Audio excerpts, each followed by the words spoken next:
Hello, my Clarinet students. This is the video for your region scales, and the first one we're going to work on is the E flat scale. This is concert D flat, and the order of operations here, the way you practice these. First thing you do is you play the fingering chart. 4 beats on each note, then 2 beats on each note, then a quarter note for each note. Make sure you can play each one smoothly up the scale and down the scale before you try putting it into the scale format. I've highlighted the notes that are flat, so just a quick little review.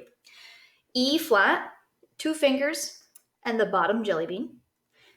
A flat, which is A's neighbor. Make sure that when you play A flat, your fingers are pointing down. I call this the pirate hook. Make sure your fingers are angled down. You rock and roll to the B flat and then to the C. Pro tip, for the A flat and the B flat, I like to have my bottom hand down. This makes your transitions much smoother.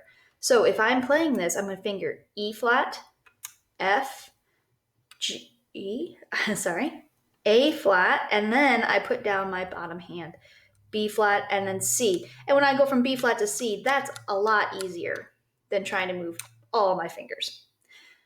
Then D, E flat, F, G, A flats with the banana, B flat, jelly bean, C, D, and E flat with this little sliver key. Now there's a couple of different fingerings here that you could use for E flat, but this one is the one that's going to be best in 2. Okay?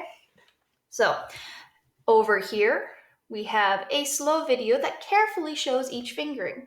All right? I will link that in the description, so make sure to check the description for that link. And then we have and now we have our full scale. And before you do anything, you always mark or highlight the flat notes. So I have written up here all of the note names. I know it's kind of crowded. I would not write in every single note name on your paper. Please do not. You need to be looking down here. Highlight the flat notes. All right. I grew up using colors. I think colors are the best. I like greens and blues and friendly colors for these key signature notes, but never, ever, ever play on an empty scale, ever. Down here are all the main notes that you need. These are all of your main flat notes. Do not practice this fast. Practice it slow and steady. The next video after this will be a practice play along track with me. This is just the overview. So you have E flat down here, A flat, B flat, E flat, A flat, B flat, E flat, way up there. Now, should you write in some of these notes that you don't know? Sure. Write in these top couple of notes, okay? Make notes for yourself for the ones that you're not familiar with. And then practice it slow and steady and carefully, and I will see you in the play along track.